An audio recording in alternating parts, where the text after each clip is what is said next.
Eu queria te convidar a deixar sua Bíblia aberta ou ligada, né, lá no Evangelho de Mateus, capítulo 11, e nós vamos ler do verso 28 até o 30. Eu já vou ler o texto daqui a pouquinho, né, é um texto bastante conhecido de todos nós, e quero dizer aos irmãos que na minha vida particular, pessoal, nos últimos anos não tem sido muito fáceis, né, desde a pandemia, né, que nós perdemos um familiar, meu cunhado, com a minha idade, né, infelizmente o corona o levou embora, e nós tivemos que lidar com isso, e outros problemas pessoais, particulares, que nós estivemos enfrentando nos últimos anos, e esse texto de Mateus 11, ele ganhou uma grande importância na minha vida, né, e é isso que eu quero compartilhar com os irmãos. Eu quero falar sobre este coração de Cristo para quem peca e sofre. Como é este coração? Como aprender dele? Como agir a partir deste coração de Cristo? Então eu quero ler com os irmãos Mateus 11, 28 a 30.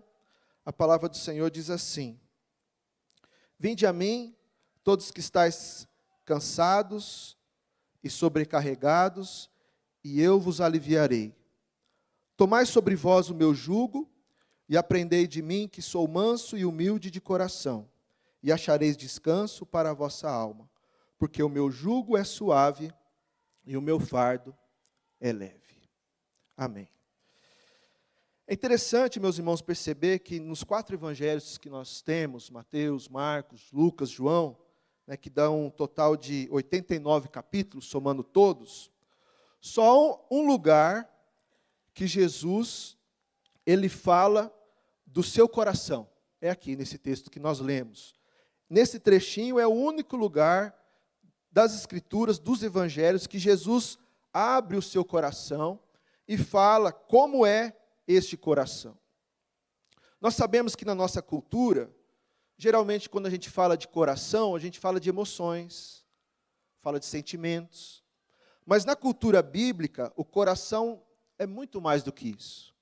O coração, ele é o centro vibrante de tudo que fazemos. O coração é o centro de quem nós somos. O coração nos define, o coração nos direciona. O coração diz quem nós somos.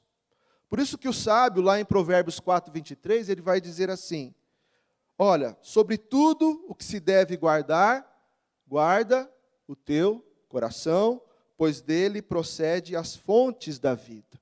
Ou seja, o que está ali guardado no nosso coração determina quem nós somos, nossos atos, nossos pensamentos e também nossas emoções e sentimentos. E quando Jesus ele expõe os recantos mais íntimos do seu ser, o que nós encontramos? 2 palavrinhas, que é manso e humilde. A única vez que Jesus fala do seu coração, ele diz que o seu coração é manso e humilde. Ele não diz que o seu coração é austero e exigente. É manso e humilde. Ele não diz que o coração é duro e frio. É manso e humilde. E por conta de ter esse coração cheio de mansidão e de humildade, ele diz: venham a mim, todos vocês que estão cansados, oprimidos, sobrecarregados, e eu vos aliviarei. Um convite e uma promessa que vem do coração de Jesus: vir e ser aliviado. Esse texto não só nos fala pessoalmente para a nossa vida particular, para as nossas lutas, para as nossas perdas, para os nossos fracassos, mas ele também nos fala como igreja, como irmãos, como família de fé. Porque a partir do coração de Cristo, nós podemos moldar como nós vamos agir. Como Jesus lidava com quem se opunha a ele. Como Jesus proclamava o reino de Deus. Ou seja, não é só o fazer, mas o como se faz. Não é só pregar, mas como se prega. Não é só ensinar, mas como se ensina. Tudo isso deve ser moldado a partir do coração de Cristo. Um coração aberto para os sofredores, para quem o buscam. Quando nós olhamos para a história do cristianismo, a gente vê vários momentos em que a igreja se afastou dessa direção que emana do coração de Cristo. Por exemplo, lá no Apocalipse, nas cartas do Apocalipse, a igreja de Laodiceia colocou Jesus para fora, não é? Ele não fala, eis que estou à porta e bato, ou seja, está para fora. A igreja de Éfeso era uma igreja que tinha uma doutrina muito boa, mas o que faltou lá? Faltou o amor. O primeiro amor foi esquecido. Aí você pode dizer, mas isso aí faz muito tempo. A gente pode avançar mais na história, ver as cruzadas. Aí você pode pensar, mas isso aí é dos católicos apostólicos romanos. Vamos para os protestantes, então. Né, os reformadores, muitos deles condenavam à morte os anabatistas, porque faziam o batismo por imersão, sabe como? Morrer afogado. Lutero, que é o grande reformador, tem um documento muito triste que ele escreveu contra os judeus, e ele demonstra o seu ódio aos judeus. O documento que alguns estudiosos vão dizer que esse documento foi usado pelos nazistas muito tempo depois para perseguir judeus, um cristão. E mais perto de nós, no século XX, o apartheid nos Estados Unidos, na África do Sul, sempre incentivado por cristãos. Eu citei alguns exemplos, mas poderíamos citar tantos outros de alguns momentos em que a igreja se afastou do seu Senhor. Por isso a gente tem que olhar para as Escrituras, olhar para o Evangelho e dizer, será que nós servimos ao Jesus Cristo vivo, que foi morto, mas ressuscitou? Ou nós servimos a um Jesus Cristo que nós criamos, da nossa imaginação, das nossas ideologias? A gente tem que olhar, meus irmãos, como Jesus lidava com seus oponentes, como Jesus pregava, porque muitas vezes, em muitos arraiais evangélicos, isso foi esquecido. E nós precisamos relembrar, aprender deste coração manso e humilde de Cristo.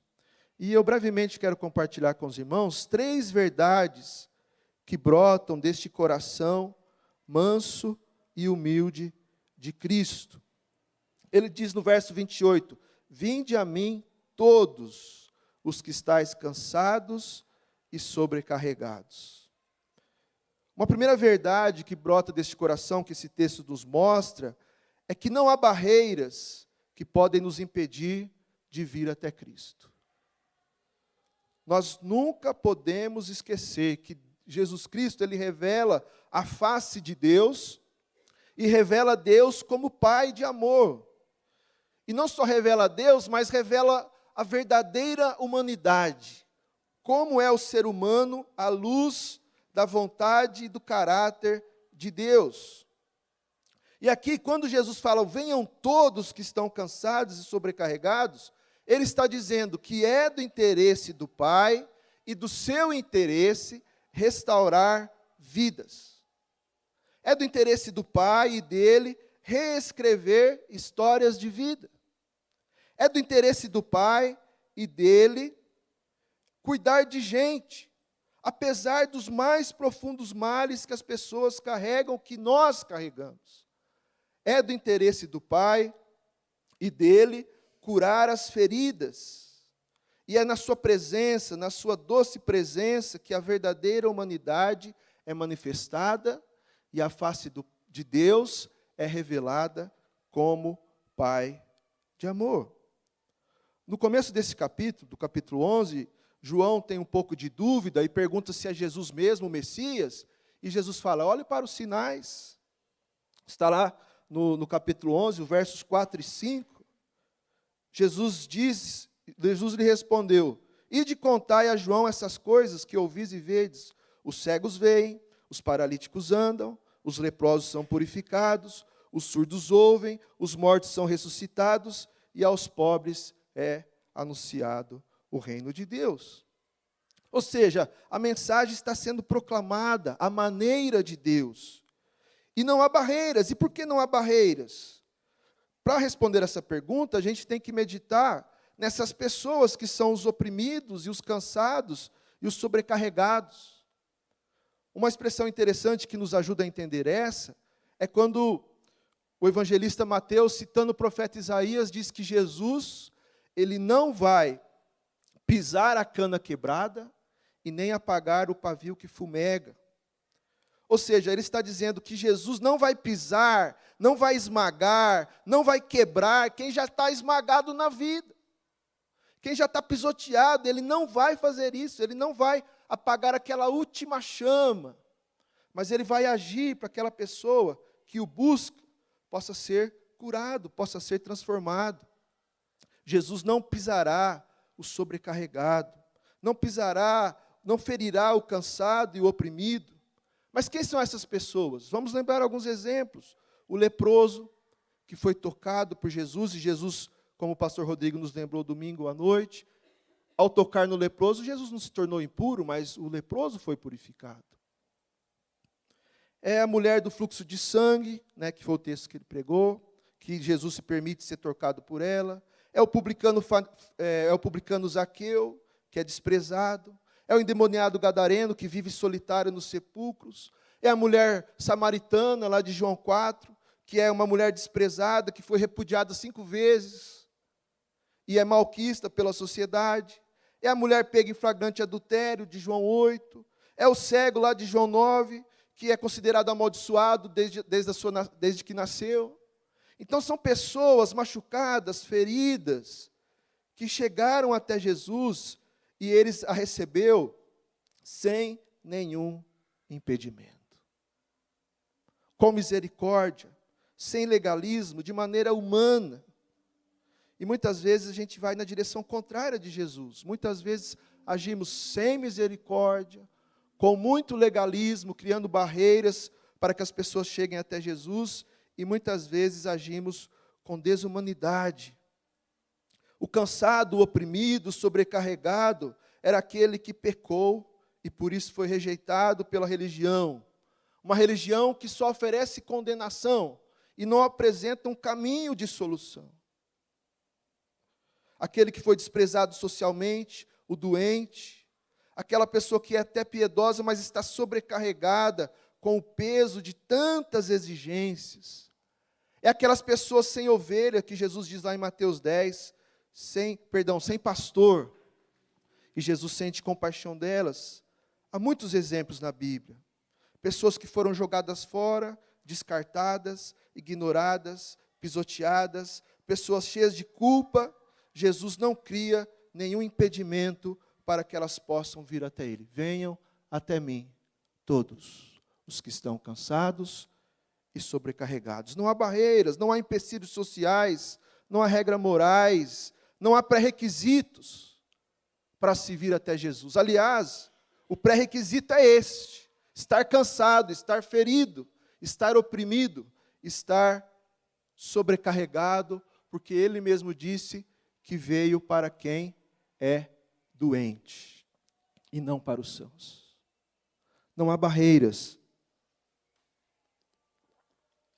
Esse coração manso e humilde de Cristo não cria barreiras para que as pessoas possam chegar até Ele.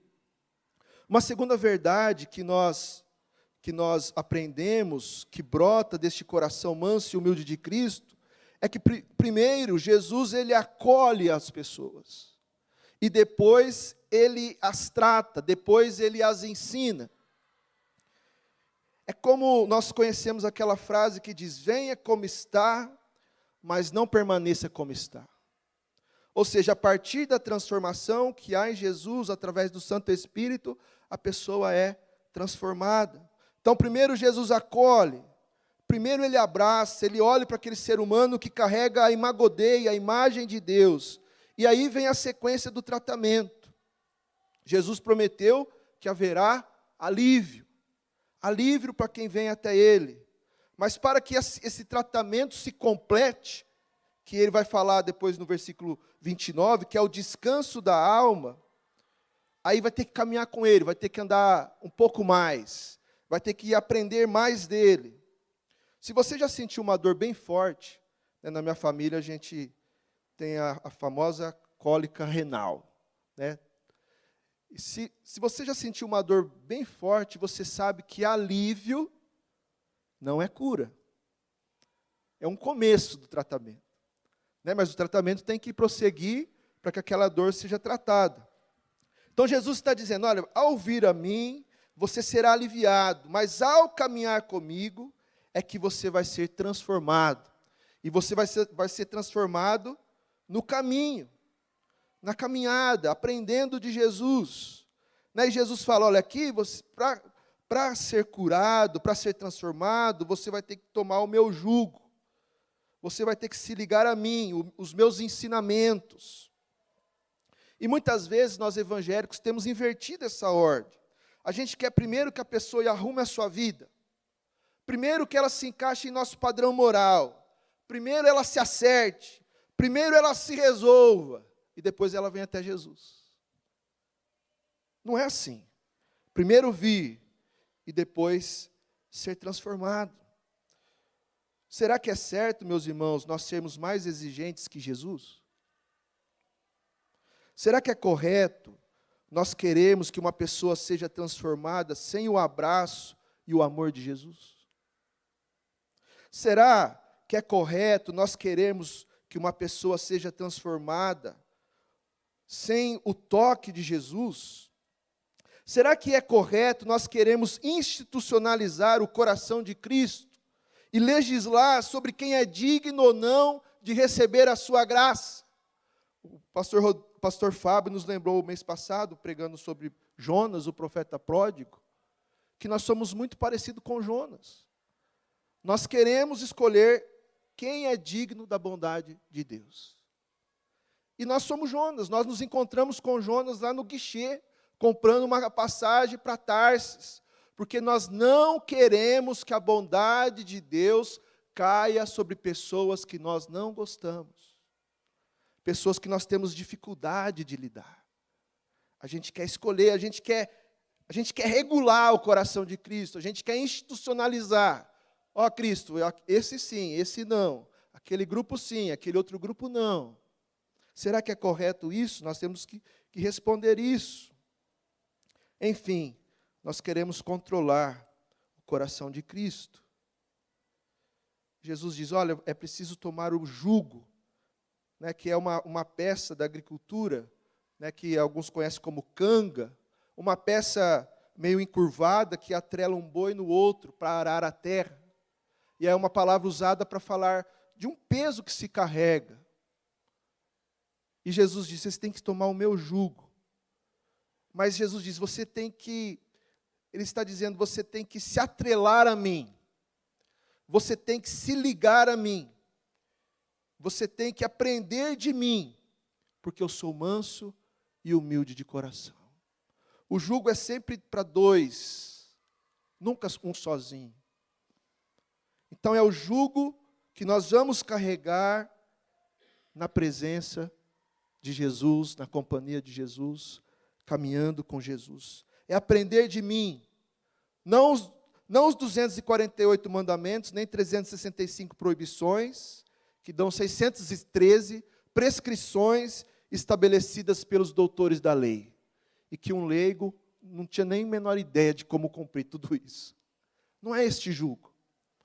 É o jugo que Jesus coloca sobre nós, do seu coração, que é manso e humilde, e assim incorporar no nosso coração o coração dele.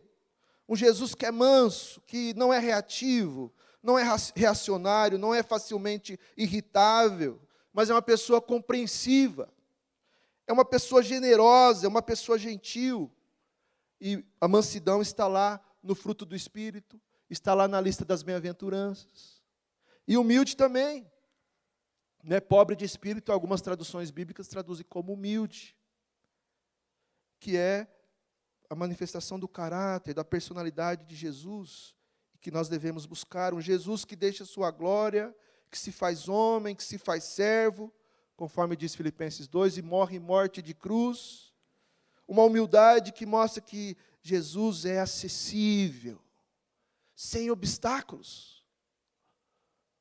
E muitas vezes nós que já somos convertidos, nós que já estamos na caminhada com Cristo há um tempo, nós criamos obstáculos para as pessoas. Nós nos gabamos, olha o número de evangélicos no país, vai atingir 40 milhões. Alguém já fez a contagem do tanto de pessoas que deixam as igrejas? Que na hora de responder o censo diz, eu sou evangélico, mas não vai na igreja faz muito tempo. Uma sociedade que sabe o nome dos 5, dos 10 mais ricos do mundo. Mas quem sabe o nome dos mais pobres? Quem quer saber? Um ambiente evangélico que busca cadeiras do poder. Quais cadeiras do poder Jesus ocupou nesse mundo? Alguém pode citar alguma? Não pode, porque não tem. O lugar que Cristo ocupa é uma cruz. E muitas vezes nós não queremos uma cruz, nós queremos o trono. Nós queremos governar e nós queremos controlar o coração de Cristo e controlar a vida das pessoas. Eu tenho absoluta certeza que este não é o caminho de Jesus para nós. Não é o caminho de Jesus para o seu povo, para a sua igreja, para os seus discípulos. Uma vez que as pessoas venham até Jesus, e nós devemos ser essa ponte das pessoas para Jesus, a igreja é essa ponte, elas vão ter a oportunidade de ser aliviadas, e de na caminhada com Cristo, serem transformadas, porque estarão aprendendo dele, aprendendo da sua mansidão, da sua humildade, da sua compaixão. Uma terceira lição, uma terceira verdade que brota do coração de Cristo é que a paz não pode existir onde há carga demais. Jesus diz, o meu jugo é suave e o meu fardo é leve. A tradução do Novo Testamento Vivo diz, no lugar de suave, ele diz, o jugo é adequado. Ou seja, é um peso, é uma responsabilidade, é um compromisso, mas que você consegue, porque Jesus está com você. É algo que Jesus dá de acordo com a sua necessidade. Ou seja, não há uma igualdade de jugos, há uma equidade. Ou seja, cada um recebe um peso que consegue suportar. Por exemplo, para Zaqueu, Jesus falou, eu tenho que ir na sua casa. E nós não sabemos o que aconteceu naquele jantar, mas nós sabemos que, de repente, Zaqueu fala, Senhor, se eu passei a perna em alguém, eu vou devolver, quadruplicado, e Jesus fala, aqui houve salvação. Para o rico, para o jovem rico, Jesus, conhecendo o seu coração, impõe outro jugo a ele, fala, olha, você precisa vender tudo o que você tem, se você quiser me seguir. É um jugo diferente do de Zaqueu, mas a Bíblia diz que o jugo é adequado, é suportável, não te machuca, não te fere. O jovem rico foi embora. O que Jesus fez? A Bíblia diz que Jesus o amou e deixou ele ir. Quando alguém se recusa a ouvir a nossa mensagem, o que nós fazemos? Senhor, manda cair fogo do céu sobre essas pessoas. Não, a gente ama,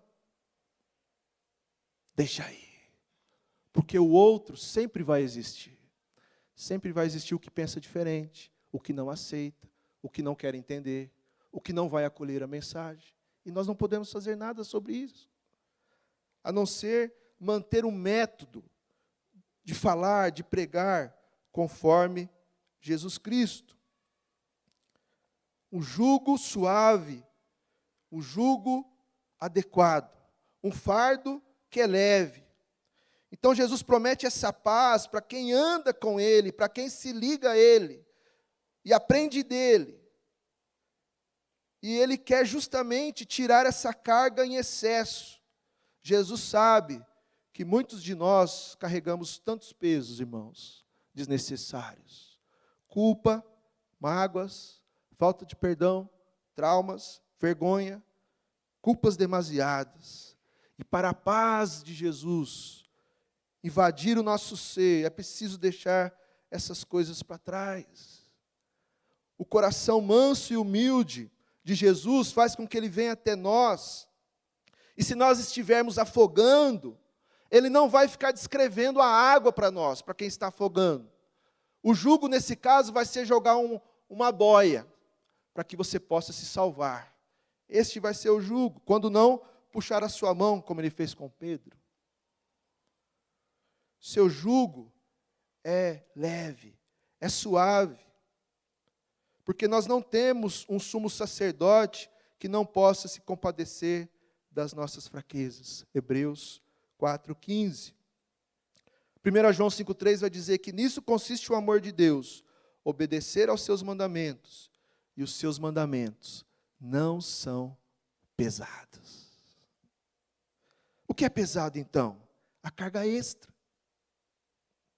O que é pesado é muitas vezes o moralismo que nós impomos nas pessoas, excesso de zelo, muitas vezes sem sabedoria, ou a mania de a gente achar que aquilo que nós pensamos é o que Deus pensa, e vamos colocando peso uns sobre os outros.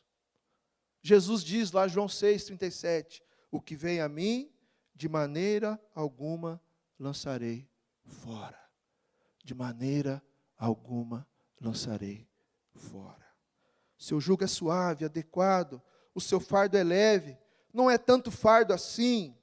Então, o pecador, o sofredor, o ferido, que busca nele apoio, ajuda, receberá para se levantar. Jesus é como aquele pai que espera o filho perdido voltar. É aquele pastor que vai buscar a ovelha ferida, perdida, desgarrada, e com o coração transbordante de compaixão, manifestado em mansidão e humildade, e traz a transformação. Meus irmãos, no mundo de pessoas feridas, o Brasil é um país que mais consome remédios para depressão, ansiolíticos. No mundo de pessoas feridas, não seremos nós a colocar mais peso sobre as pessoas. Não seremos nós. Aí você pode pensar, mas Laurence, você só mostrou um lado de Jesus. E a ira de Jesus? A ira de Jesus, ela se encaixa perfeitamente com a sua mansidão, porque, por exemplo, lá no templo, ele vê aquelas pessoas usando aquela instituição religiosa para massacrar as pessoas, para humilhar os pobres. E o que Jesus faz? Ele se ira. É porque tem mansidão, é porque tem compaixão, é que ele não aceita a injustiça, a maldade, a violência.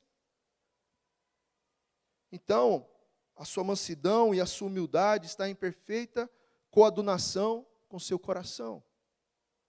Quando ele chama os fariseus de filho do diabo, e é uma expressão usada só para os fariseus religiosos, lá em João 8, é porque aqueles homens se gabavam da sua nacionalidade, da sua etnia. Nós somos filhos de Abraão. E Jesus diz, vocês não são filhos de Abraão, vocês são filhos do diabo, porque vocês amam a maldade e a mentira.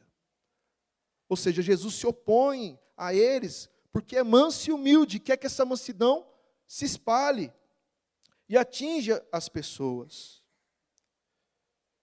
Eu quero concluir, meus irmãos, citando um autor bastante conhecido, que é o John Bunyan, e ele escreveu um livro chamado Come and Welcome Jesus, que está citado no livro Manso e Suave. E ele falando desse texto de João 6, os que vêm a mim de maneira alguma lançarei fora, ele diz assim, eu sou um grande pecador, você diz, de modo nenhum o lançarei fora, Cristo diz. Senhor, eu sou um pecador de longa data, de modo nenhum o lançarei fora, Cristo diz. Eu sou um pecador desviado, você diz. De modo nenhum o lançarei fora. Senhor, eu pequei contra a misericórdia. De modo nenhum o lançarei fora. Eu não tenho nada de bom a oferecer, você diz. De modo nenhum o lançarei fora.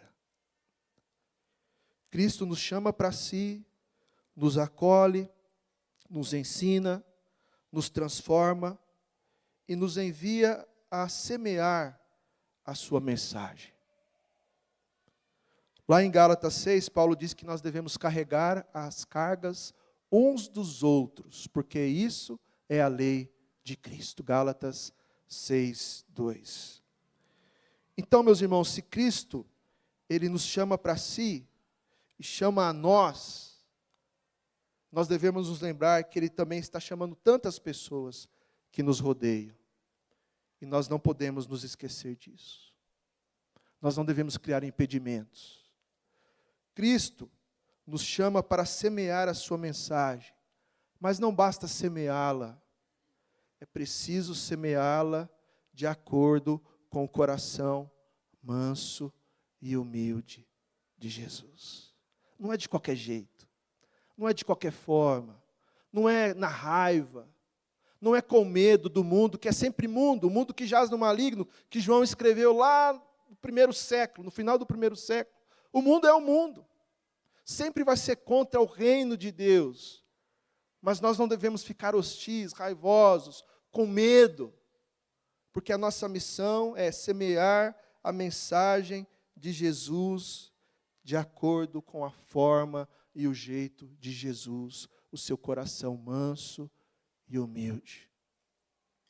Uma última conclusão que fica para nós pastores, líderes, irmãos, líderes de pequeno grupo, professores de escola das crianças, escola bíblica, dos cursos, nós precisamos nos unir para pensar, para refletir como devemos pregar o Evangelho, como ensinar a palavra de Deus de acordo com o coração manso e humilde de Jesus.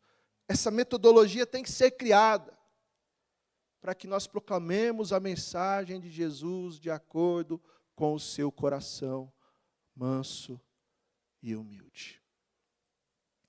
Última palavra, prometa.